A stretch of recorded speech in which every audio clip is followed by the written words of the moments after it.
What's up, everybody? Welcome to Dharma Time here on WPSN99.com, the problem-solving network where we stream some solutions for you. I was laughing. You almost forgot the statement? Well, no, I was laughing because for those of you who aren't watching any of the video here, Mr. Dope Doctor over here, who I'm joined by, almost forgot to turn up my mic. I always forget to turn up the mic. You would have been I would have been flapping my gums and nobody would have heard anything. Nah, you would have started pointing at me like you do. Turn it up, turn it up. Anyways, what's up, everybody? It is Tuesday. It's a hot Tuesday, as usual here in Florida. Beautiful. We have two temperatures, hot and hotter. Anyways, and yes, for those of you who have watched my previous shows, thank you so much. And for those of you who haven't, I'm so disappointed in you. You need to go watch them all right now. But anyways, the beard, man. I trimmed the beard. It's gone. You did a very good job in that trimming, I gotta say. Well, thank you, I guess. Why? Now's the truth that starts to come out, right? When everybody's like, "Oh, I liked it better this way." I was like, really? So you thought you hated it before? No, I didn't say I liked it better. I said you did a good job trimming. In other words, it was time. Like sometimes people trim and they trim just too much or too little. Yeah. It's that time. I mean, you've known me long enough. You've seen me go through phases. You do look younger though. It's weird. Now I know what they mean. Yeah. Well, it was just time. Like I've had it out, shave it.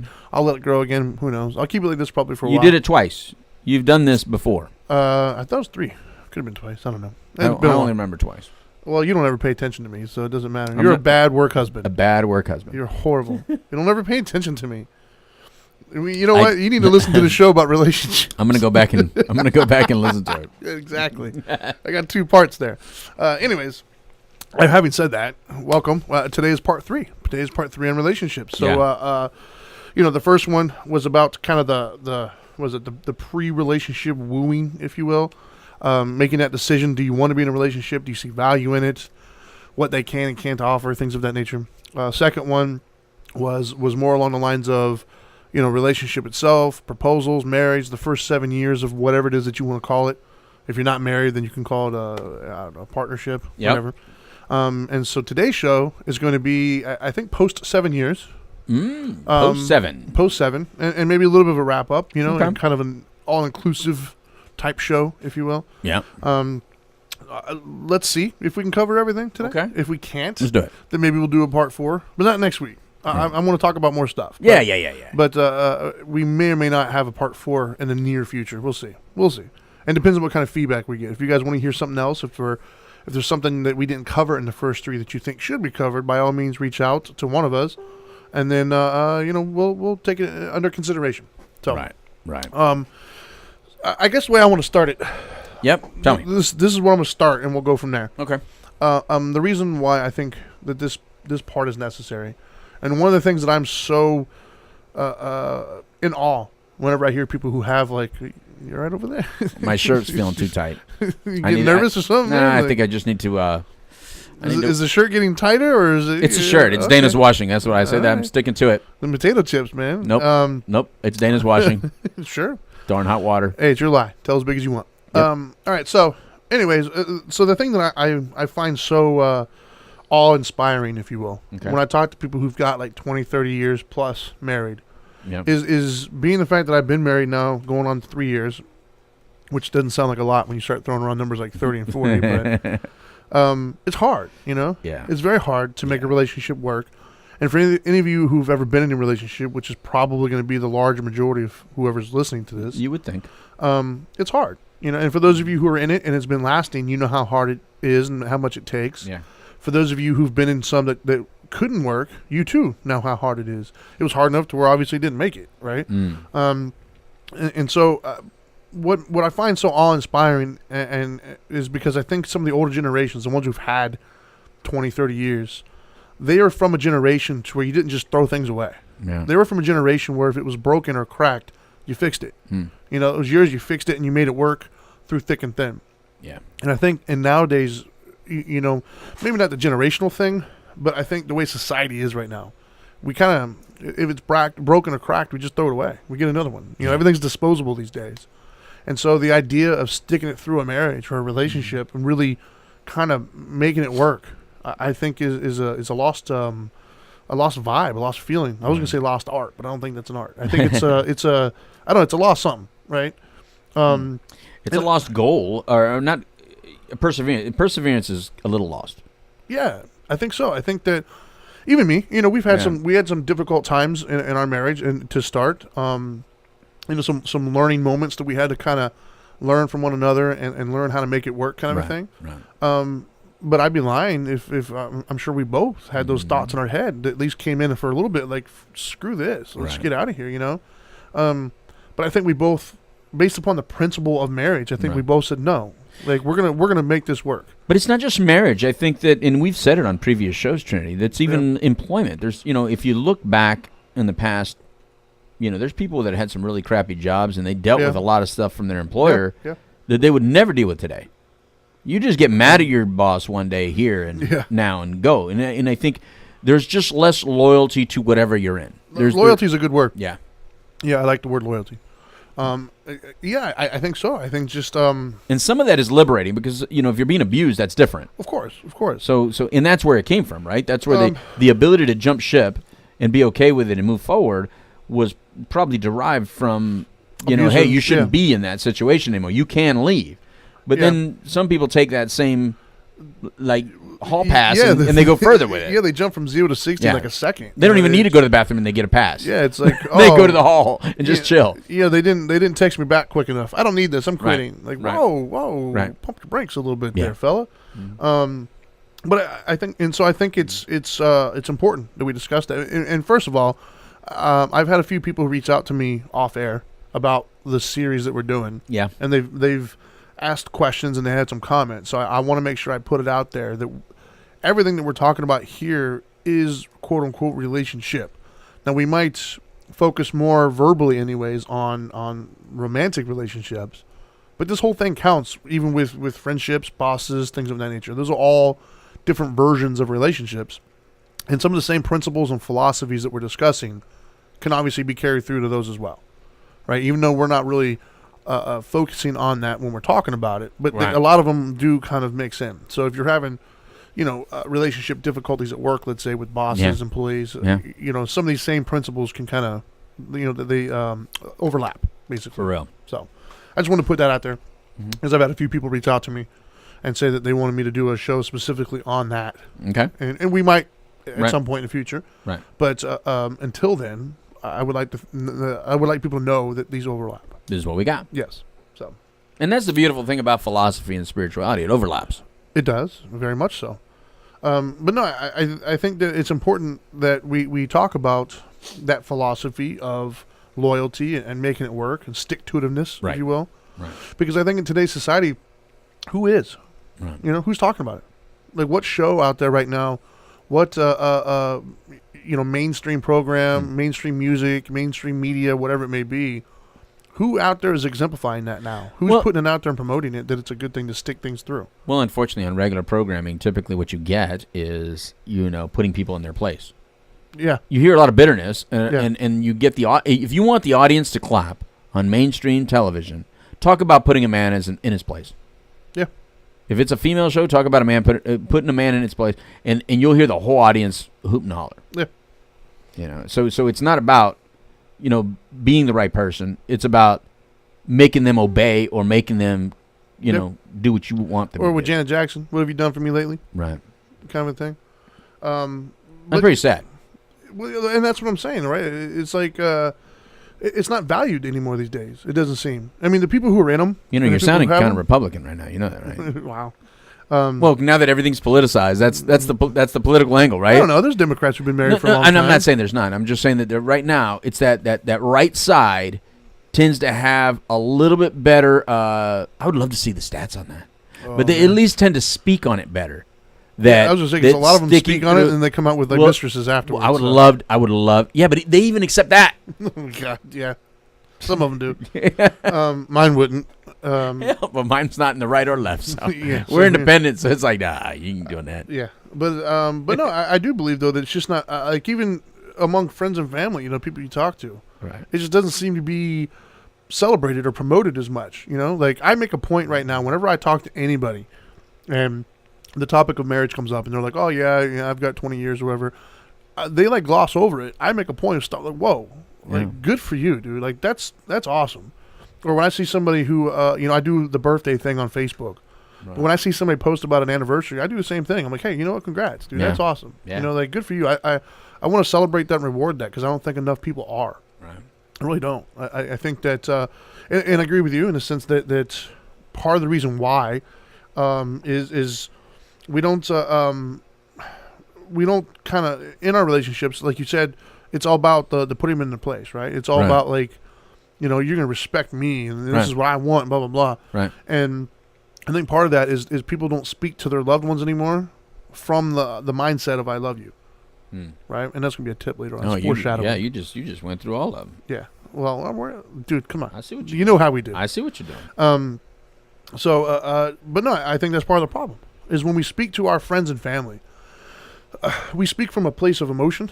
You know, we speak from a place of I've been hurt and I'm going to hurt you. Yeah. Or I want you to know I've been hurt. Right. As opposed to I love you. Right. And I think that's something that we do have to remember when you're speaking to somebody, be it a spouse, be it children, relatives, whatever. Somebody's important to you. Mm-hmm. You got to think that in your mind. Like, think before you speak. Right. I love this person. Well, here the thing is that words are weapons. Oh, yeah. And some of us are just better at that weapon. Yep. And when you're really good at utilizing or using that weapon, you have to at least reserve that for when you feel it's absolutely necessary and you're in a corner.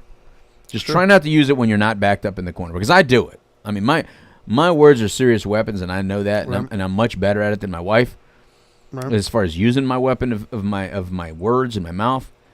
However, I know how hurtful they can be, whether I intend them to be or not. And I think that's what, when we're talking about these shows of saying, hey, you have to respect me, or you have to, I don't have to put up with it. Right. The problem with coming from that angle is, even in the post that you were talking about on Facebook and all that stuff, you don't see people say, you know what, I need to work on me a little bit because I found that I keep getting in these relationships because I'm not the right person.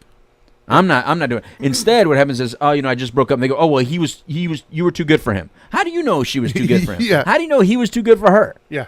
Well, that's the thing is people don't look inward anymore. They don't look like, what did I do to contribute to that? Because anytime you say, I need to change, they go, no, you don't. You're perfect the way you are. You're just, you know what I mean? It's like, well, people, none of us are perfect. Everybody needs to get better. And if you keep pulling up crappy fish, your fishing skills need work. Work on your fishing skills. Well, what's the common denominator there? There's you. Damn straight. And I think that's, I agree. I don't want to blame them. It's just, you got to take some ownership. Yeah. Because that's the only thing you can change. Yeah. You cannot change the other person, but you can change your bait. Yeah. Well, it's like, if a spouse is going through, one of the examples I use a lot when I'm talking to people would be that of a dog, right? You have a family pet, and you've had that family pet for like 10 years. It's a great dog. That dog ended up doing something and broke its leg. And now that same dog is in the corner, and you're trying to go get that dog to help him, take him to the vet, do whatever. Right. Well, when you approach that dog's going to lash out at you. It's going to bark. It's going to snarl. It's going to defend itself, right? Because it's an injured animal. And if it does that, typically, if it's got a broken leg or something like that, typically if it responds in that manner, your average individual is not going to drop kick the dog. It's not going to think it's a horrible. No, they're going to remember all the years that you've had with this dog. You're going to understand that the dog has had an injury, so it's not behaving like it normally would. Right. You're going to take all those things into consideration, and you're going to treat it that way. And that mentality we're all pretty good at with really old people, little kids, and animals. Right. But our peers, we seem to have this notion that they should know better. Yep, they should. That's what you think. And it's like, wait a minute, why? Did you know better your entire life? Have you ever made mistakes? Have you ever learned something because you hurt somebody's feelings or whatever, and later on you found out why, and you're like, oh my gosh, I never really thought of that. So why is this person any different? Why do we not give them the benefit of the doubt? Because as we discussed in previous episodes, when it comes to this topic, that's your person. Yeah. But yet you don't give them any benefit of the doubt. You expect that person to be perfect. You expect that person to automatically know exactly how you feel and what response is required every single day. They're not allowed to have a bad day themselves. They're not allowed to, mishandle something. Right. They're not allowed to misspeak. Nope, they got to be perfect. If they don't, you're a horrible person. You hurt me. Exactly. And it's like, hold up, bro. Like, that's on you now. Your expectations are what caused that situation to go foul. And if you walk away from that relationship complaining and whining that this other person just mistreated you and they didn't understand you, you're messing up. Yes. Because you're going to go into the next relationship not realizing it was your expectations. And you're going to start to notice a trend. And your trend is going to be, you're going to break up with every single person you've been with, and you're always going to say the same thing afterwards. Oh, they just didn't get me. Right. Why are they so mean? It's you. It's your expectations. You know, you're not, when you spoke to that person, you didn't first think, I love you. Because it's not always about you.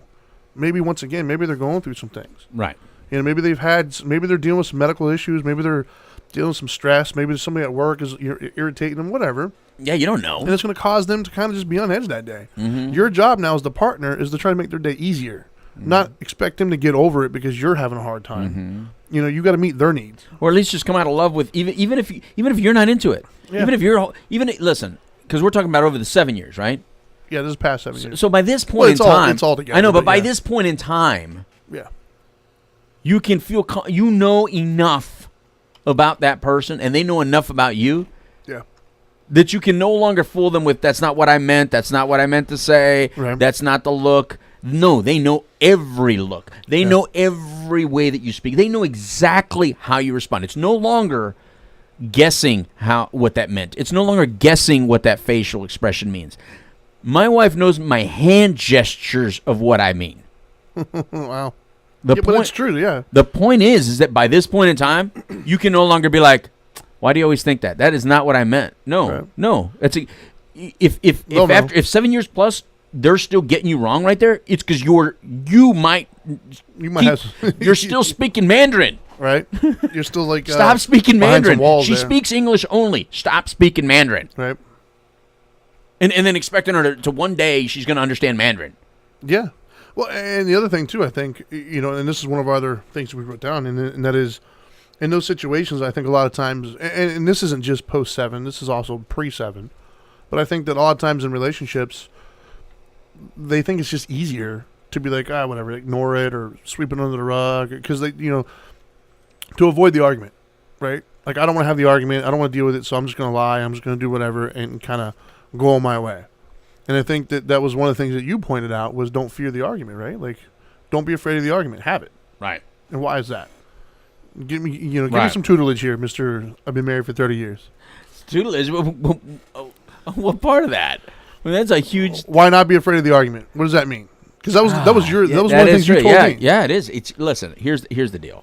I know what I think it means. We get so concerned about editing ourselves and worrying about how the person is, right? Right. When I'm talking about don't be afraid of the argument, it's because just understand there's so much love already there. There's so much history built up. There's so many arguments that you've already had and you've processed through that if you censor yourself at all it's going to do is cause resentment, right? And by this point in time in a relationship, you've already seen how those resentments from early on have come back to bite you in the butt. So unless you want to be walking around at 70, 60 years old with 50 years plus married and still argue about the same things, which some of that's probably still going to happen, right? Then you don't need to add to that cache of resentments. Right. Okay. And so just speak truth. And when I say truth, I mean, I'm going to give you an example. Okay. So in the first 7 years, there's things that may come around you. And then, in my case, like, maybe a woman wants to talk to you or something like that, and then in the dating period, I told Dana everything. Right. You could look at me, and if you flirted just a little bit, I told Dana. Okay. Then there came a period of time where she got a little sensitive, so I kind of held back. I didn't tell her anymore because I didn't like the conversations anymore. Okay. Right. I can see that. Which is just I just don't. Why am I going to do that? I'm not going to put myself in a bad situation, right? Sure. So, but then they came out anyway.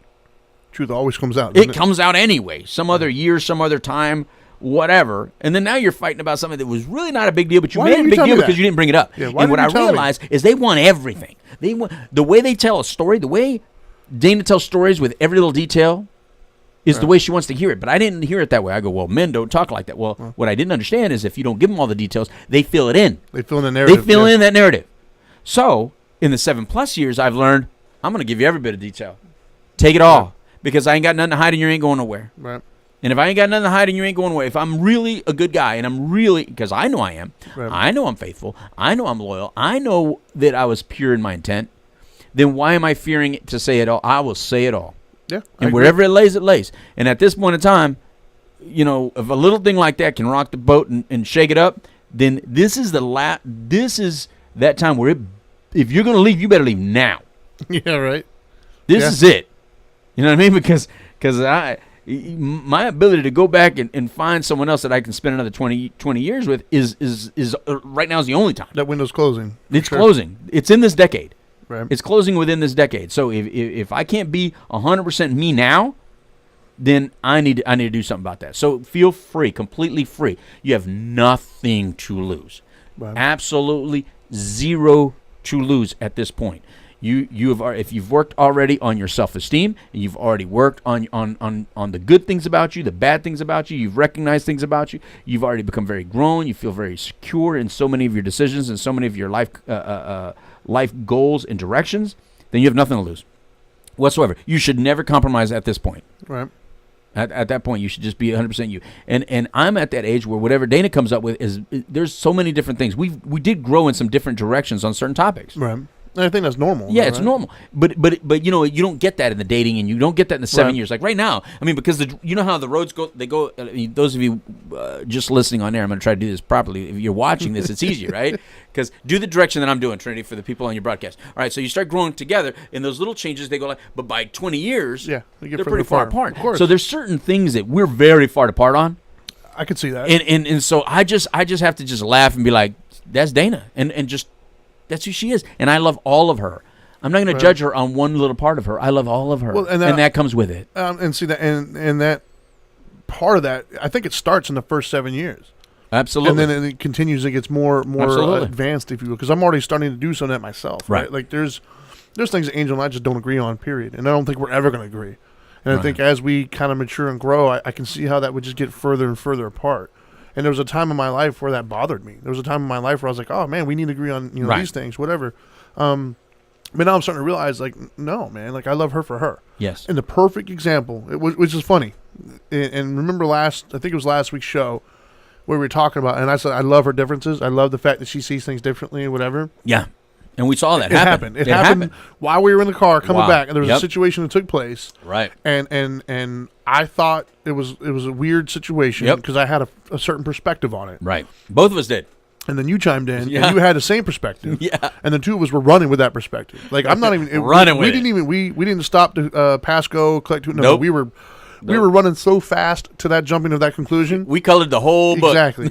and then my wife. I got a hold of my wife. Yeah. We put her on the speaker. We were talking. Right. And we started. She was asking where we were at. And so I said, "This is what's going on. This is what's going on. What happened with us?" Yeah. And then we were like, "Isn't that kind of weird?" And we were both expecting her to be like, yeah, that's weird. And instead, she was like, well, no, not really. What about this? Like 10 seconds. And she gave like a completely different perspective. Him and I both were like, we were like frozen, like deer in the headlights going, huh? And then I remember saying to you, I was like, you see, that's what I was talking about last week. Because she'll come with some just completely different perspective that I never in a million years thought of that totally sounds plausible and most likely is right. Even though I swear I would have been right.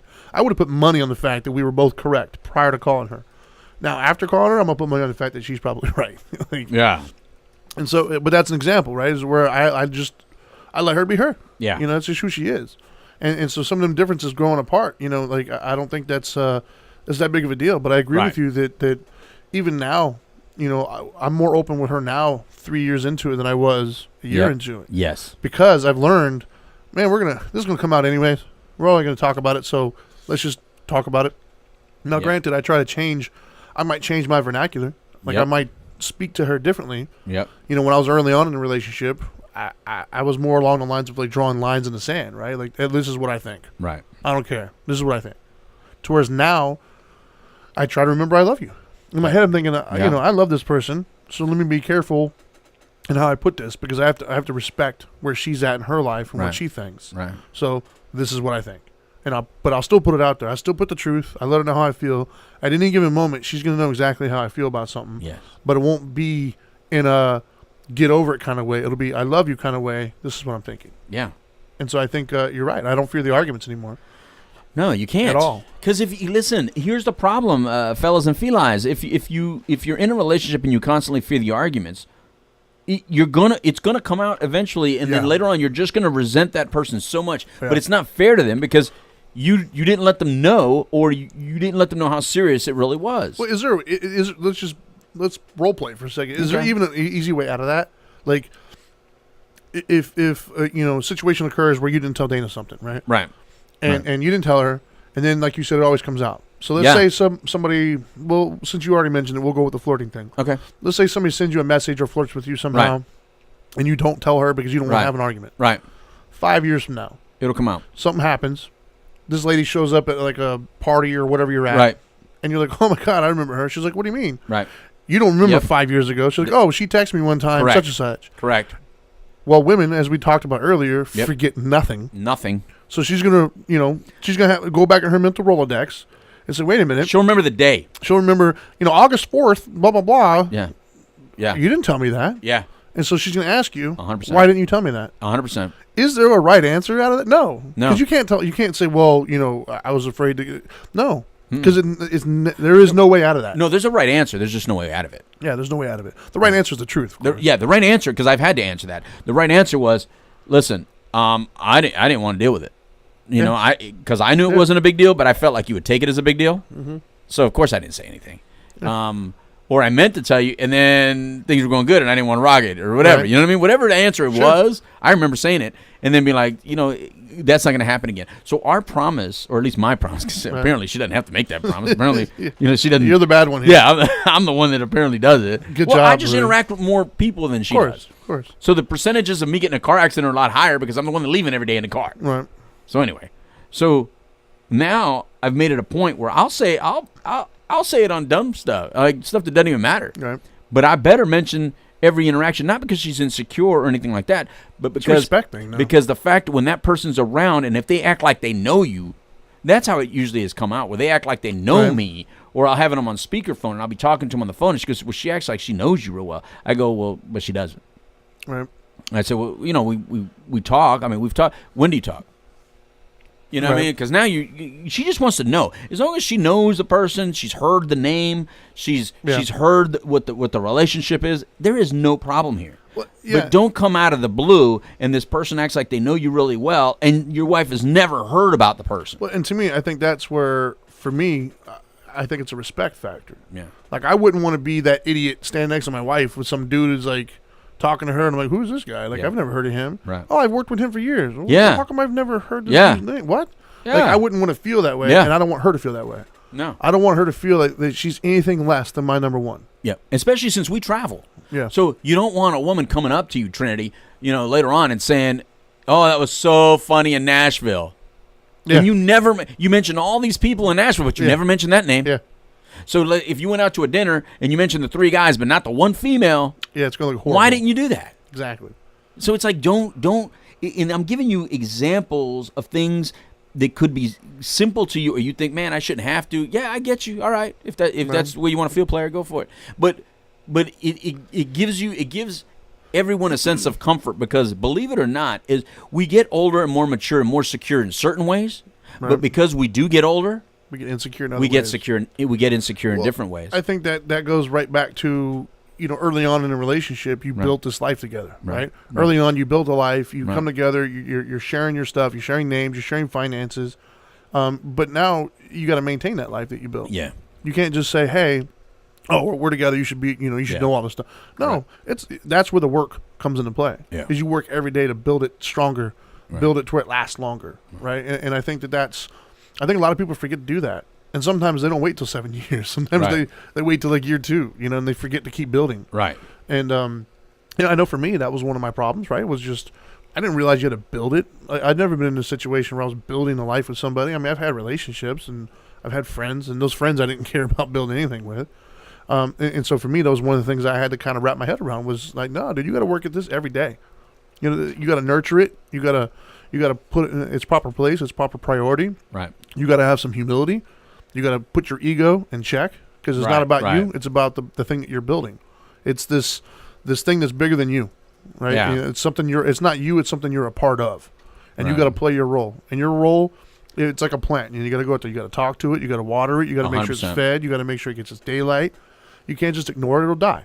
Right. And you got to put your work and your effort into it. And I think that's part of the maintaining what you built. Yes. Is telling the truth and kind of, tending to her feelings. And also sharing, and look, this is not just giving. This is giving yourself too. And it's called giving yourself the respect of sharing your insecurities as you get older.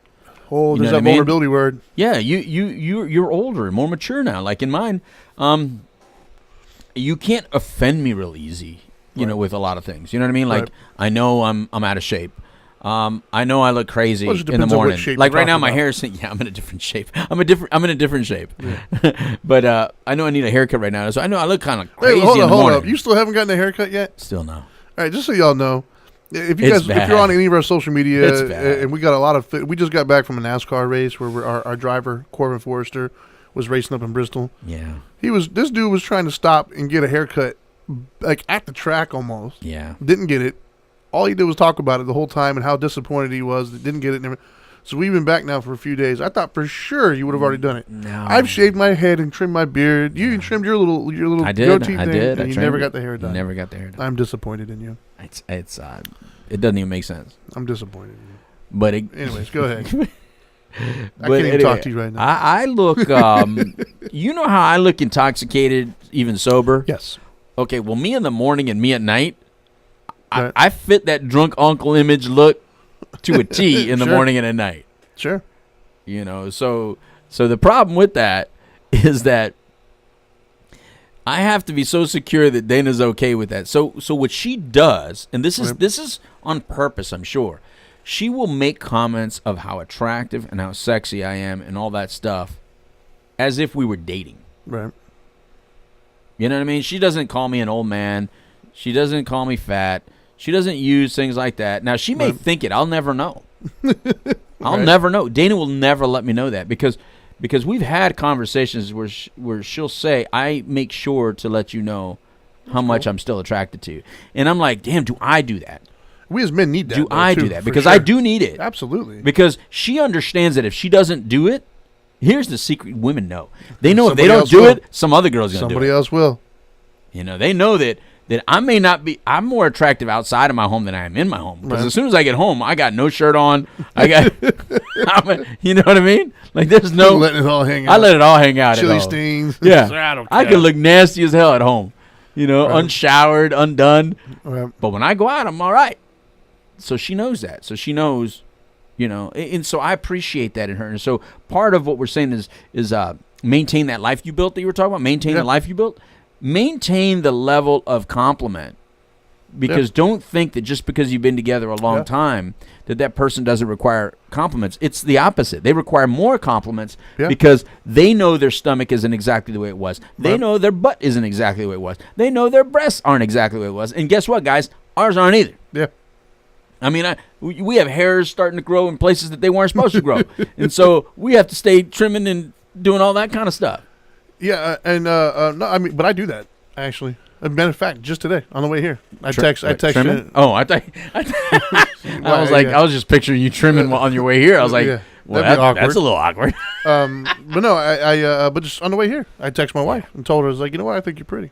Yeah, we'll do all the time. Yeah, because good. Once again, I'm trying to maintain that life. Like I think that her, we both need that, right? As human beings, we need to feel wanted. We need to feel like we have value physically, right? And as we're aging, like you said, things aren't what they used to be, right? But it's important for me to know, it's important for me to tell her how important she is to me. It's important that she knows that. Yes. No matter what happens, she can't say that. Well, you haven't told me. Yes, I do. Yeah. Every day. I make sure you know that. Yeah. Because it's important for her to know that. She has to know. She has to feel that she still has my attention. Yes. Even on days where there's like nothing going on, I still do my best to make a point of slipping it in there somewhere, because it's important that she knows that, and that right there is maintaining the life you built. It's all of them, right? It's maintaining. Well, maybe not the argument part, but it's maintaining the life you built, and it's definitely coming from I love you. Because my thing is, if I love you, then what do you need? It's not about me. It's what do you need? Well, you need to feel pretty, so I'm gonna make sure I do my best to make you feel pretty today. Right. Because I'm gonna do my best to try to meet your needs. For sure. And, I don't have the 30 years, but I think that's what it takes. Yeah. I've noticed that that's something I see a lot of people who have that, like a lot of people have 20 plus years in common, like what they all have in common. I try to look Right. at what some of that stuff is. Right. And it is, they maintain it. They still, it's like they're still building. Even 30 years later, they're still building every day. Yeah. And when they speak to the other person, you can feel and see the love when they talk. Yeah. Like you can tell that, you know, I could pick out a couple who's been together 30 years in a restaurant just by looking at the way they interact. Yeah. You can tell. Now, I'm not saying happily. They're not in the corner like making out and stuff, but you can just see there's a genuine love there when they talk to one another. Like that's your person, and you can tell. I told you, I love when I see that older man opening the door and all that, and just going above and beyond. And the woman will do the same. Like if she walks better than the man, and he's a little bit slower, and she'll do it. Yeah, that's what I like. You see that they help each other in and out of situations. Yeah, well, that's your teammate. Yep. And that's what we talked about last week's show was in the very beginning. You can't get to 20 without getting to 2, and the way you're going to get to the 2 is remembering that's your teammate. Right. Remembering that I got a role to play in this. Right. I can't control my partner, but I can control me. 100%. And sometimes that's all it takes. To be honest with you, sometimes. We get so caught up in this whole what I'm not getting from the equation, so therefore I'm going to, tit for tat kind of a thing, right? We get so caught up in that. But what we don't realize is you can't make anybody do anything. No matter how powerful people think you are, you can't make somebody do something. Can you imagine? Even if you think you're making that person do something, what you don't realize is their bank of resentment is filling every day. God. And at some point that resentment is going to come flying out of their mouth. Or they'll just leave. Right? For real. And so, you got to focus on yourself. You got to focus on what am I doing to make this priority number 1? What am I doing to make sure that I'm fully committed to this? Yep. And then whatever it is that you're doing, keep doing it every single day. For real. Every day. I don't care, there is no rest on Sundays. You know what I mean? You got to do it every day. It's got to be a priority. And that's the thing that I've seen, the people who have had the 20, 30 years in or more, they all have that in common. I think that obviously, you've got more experience in making it last that long than I do, because I'm going on year 3 and you're going on year, 30 now or 20? 26. 26? Yeah, we're in our 26th year right now. That's awesome, dude. That's awesome. Isn't it 27 coming up though in October? Something like that? Somewhere around there? Well, how am I getting 26 and 27? Oh, you mean my sobriety year? Well, I know that's coming up. I'm talking about my married year. Yeah. Did your anniversary already just pass? had 25th. Okay, Yeah. all right. Yeah. So you're going on 26. Right on. Yeah.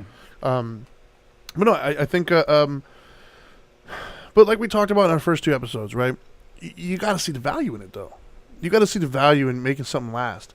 And you're never going to see that without the right mindset. Right. And if you have the right mindset and you find somebody who kind of makes you feel like they're worthy of that mindset, and you guys start talking, you're going to have disagreements. You're going to have problems. Work through them, man. Don't just throw them away. We're not a disposable society. If you have, there we go. I need to address that one. And I think a lot of people know it, but they don't really know it. You're never going to have a perfect relationship with no arguments. Right. Let me say that again. You're going to have arguments in a relationship. I don't care if you can point out your little friend on Instagram who looks like they're the happiest they've ever been. Every time you talk to them, they're telling you how great their life is, and there's no arguments. Oh, my husband. Good luck with that. We're on internet radio. Bullshit. Yep. I'm just going to call bullshit. Yep. Trust me. And I know this for a fact, because I remember early on, like my very first real relationship, I got into that discussion when social media was first kind of coming out. And in my relationship, we were struggling with some things. And she would say to me, oh, well, such and such, I see them all the time. They're posting on this. They're doing great, blah, blah, blah. Right. They don't argue like we do. Right. I'm like, yeah, they do. Because I knew the husband. I was friends with the husband, and she was friends with the wife. And I know the kind of, him and I've had many discussions. I'm like, yeah, they do. Don't listen to that. Because her girlfriend was trying to keep the facade, So she wasn't telling her that they were fighting. But the husband was telling me, bro, like, we're fighting all the time, this, that, and the other. Right. And so she was still, because that's the other thing I think a lot of times, men too, but from my experience, it's mostly women want to keep up the facade. Yeah. They want to make it seem like there's no cracks in the shield. And so they'll lie. They'll I mean, I've seen women post on their Instagram or Facebook that I know personally, oh, that's my king over there. Girl, you know damn good and well you don't treat him like a king every day. Yeah, whatever. Like, please. So the moral of the story here is first of all, don't compare. Second of all, every relationship has problems. Yep.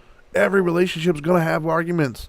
Every relationship's going to have growing pains. You're going to learn to try to figure one another out. You're learning how to live and coexist together. You're taking dude, it's hard to get 3 or 4 people to come together for just a meeting in the afternoon. Yep. Let alone 2 people who've been on this earth for 20 plus years or whatever, from completely different backgrounds, completely different experiences, completely different perspectives and mindsets, and make them build a life together for one common goal. I mean, think about that, dude. That's you're asking almost something impossible. It seems so insurmountable. And so to think that you're going to get to that final goal and not have any sort of discord on the way, what are you, crazy? Are you insane? Of course you're going to have discord. But the point is, you both have to have that mindset of this is it.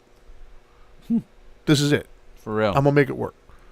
And when the bumps come, because they will, you're expecting them. And that was one of the things that for me, which I found interesting, right? Because I teach it all the time in the classes and for the Buddhist philosophy. The Buddha himself, and for those of you who don't know, the Buddha, Siddhartha Gautama, the man, the Buddha. Yeah. He became enlightened. He teaches it. That's his whole gig, if you will. One of the things he said in his teachings was, if there was anything else in the world that had the same amount of power over us or as difficult to deal with as sexuality was, nobody, including himself, would ever reach enlightenment. That's how powerful it is. We can only deal with it skillfully sometimes because there's only one of them. Right. Think about that. Money, pain, all these other things that we think are so rough, none of them compare to sexuality. And so if there was another one out there as difficult to deal with as sexuality, nobody would ever reach enlightenment. That's how hard it is. And I used to teach that. And dealing with other people in their relationships, when they would come to me, when we do these little sessions, I would try to get them to understand that. I would say the words, but it never hit me, right? I'd say the words and I would help them out. But in my own life, I started realizing, wait a minute, this is really hard. Dude, that's my mindset, right? I have my mindset everywhere I go in my life. Yeah. But I would find myself slipping into habits that I don't need to be slipping into. And I was like, why? Because it's hard, man. It's extremely difficult. And we lie to ourselves and think, oh, I'm doing fine. Nah, bro. It's you too. It's both of you, and so. Work on it. Yeah. It's a team. Everybody always thinks they're working on it, but they're not working on it. Exactly. You know what they mean by working on it? I'm tolerating their BS. Exactly. That's what I'm working on. I no longer deserve to be treated like that. Yeah. That's how people work on themselves. Yeah. By working on themselves, they think I'm fixing my deservability. Yeah. It's like, well, no, maybe you deserve a little bit of something you're getting. Yeah. I mean, I've deserved some of the stuff I get from Dana. Oh, yeah. I've earned it. Yeah, same here. You know what I mean? When you act like a jackass, give me jackass treatment, damn it. Right. Dana, you need to constantly keep me in check when I need to be in check, because I'm going to do the same to you. Yeah.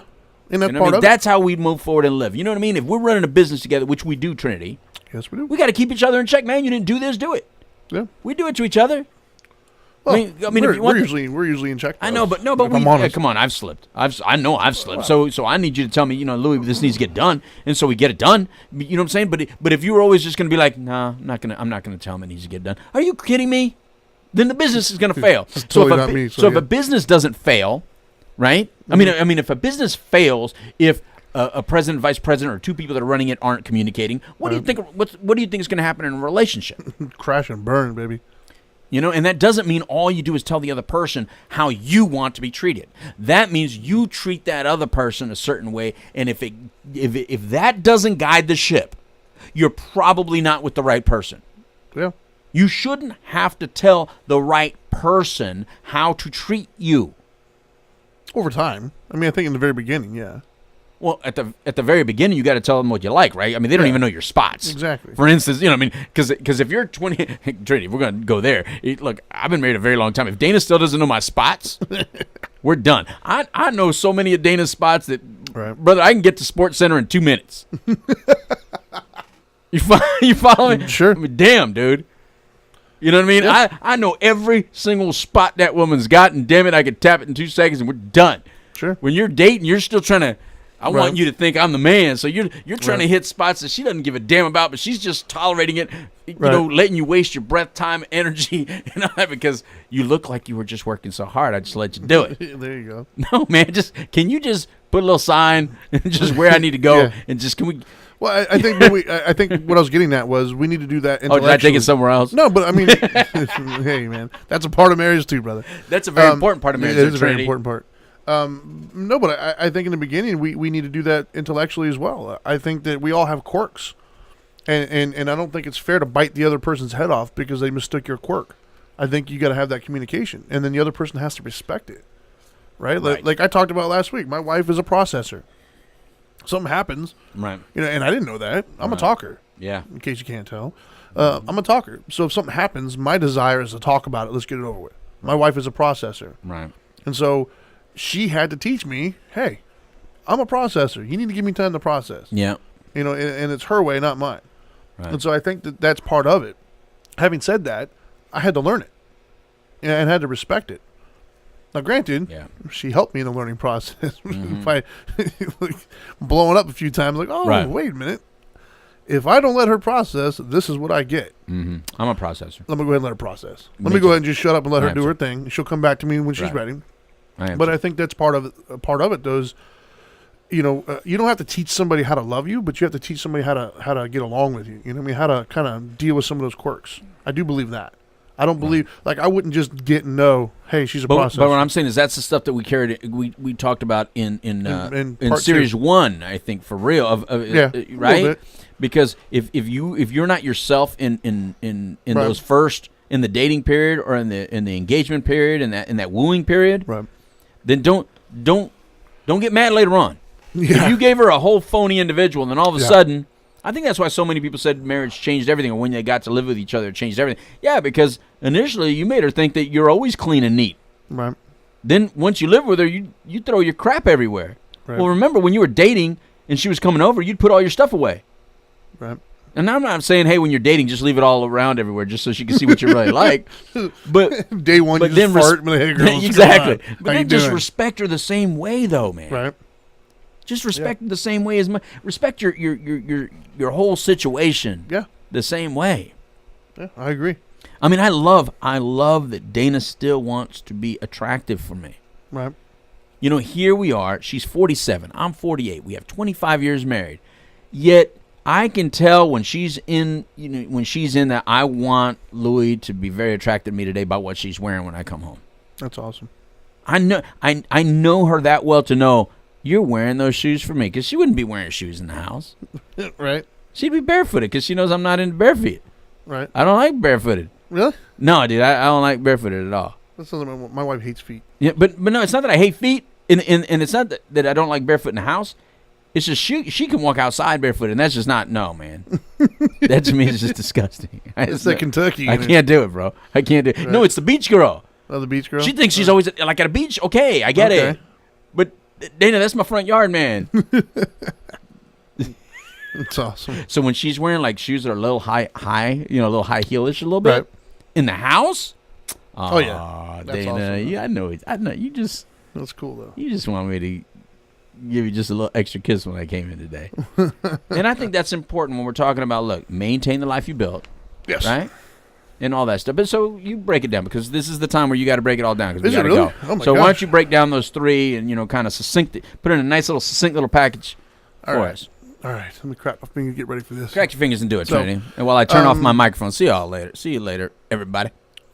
Yeah, so I think, as we're wrapping up, this is part 3. So, like I said, we may or may not have a part 4 coming up. If there's anything we didn't cover or something you want to hear, reach out to us somehow, some way, via social media or something like that, and kind of make your thoughts known. And maybe we'll do a part 4. But all in all, I think it's important as far as the relationships is concerned, is to understand that we're all worthy of one. We all deserve to be happy. And if part of your definition of happiness includes a spouse, then I think you're entitled to do that. Having said that, we got to work on being the right person, not just finding the right person. And then when you find somebody who can appreciate you being the right person, then you spend time on building that relationship. You spend time on taking care of their needs and giving them love. And I think that's what all of our shows have been about. You know, the first one was about the beginning stages. The second one was about the middle. And today's show is about kind of maintaining that long-term post 7 years. And so to stick with today's theme are 3 tips, right? Because once again, I try to give you some action plans. And just because you're not at 7 years or plus doesn't mean you can't apply these action plans. But this is how you get to where they're at with the 30 years or so. So the first one is you got to maintain the life that you built. And as we talked about in the first 2, you're going to come together, you're going to start building the life. Well, you can't just build it and walk away. You got to build it and you got to maintain that every single day. You got to put work in, put effort in to continue to build. You never stop building that relationship, because as things grow and as you guys kind of evolve into something else, you still need to work on building. The second one is don't fear the argument. Whatever it is going to come out eventually anyways, so just have it out. I don't mean you go and start arguments. I just mean don't ever not be honest because you're afraid of an argument. It's much, much easier to be honest and have a disagreement about it than try to earn back trust once it's been taken. You got to have the willingness to argue about it, because I'm going to be truthful and honest, because at the end of the day, you deserve truth and honesty. And finally, the third one is whenever you're speaking to your partner, always remember to speak from I love you. Don't speak from I'm hurt, I'm injured.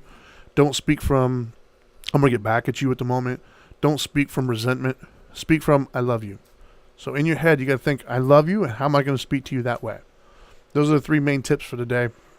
And I think that's going to help you get to the 30 years if you're not already there.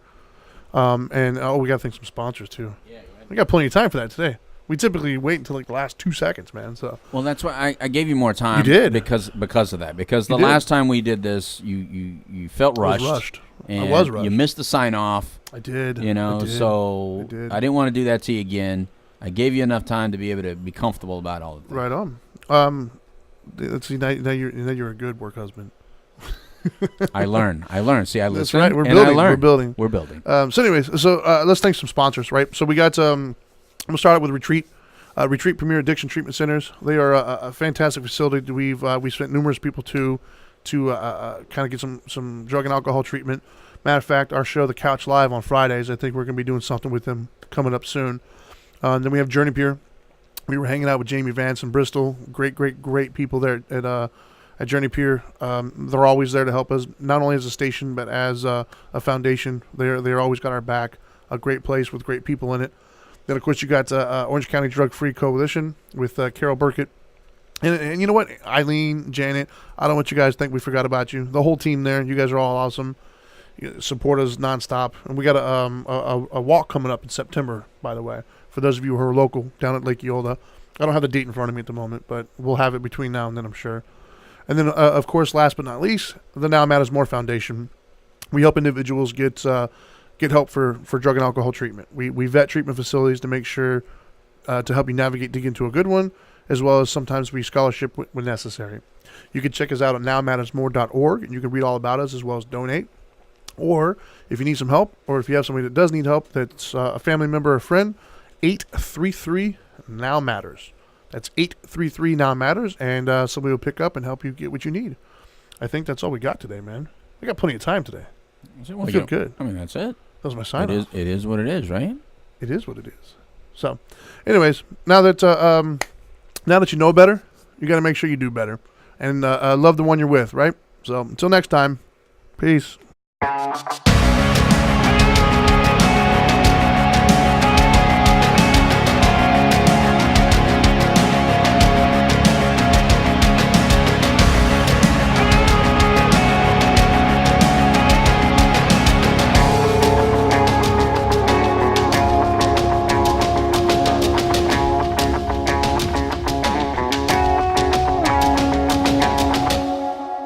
think he plans it all out. Just makes it up as he goes along. Human knowledge belongs to the world.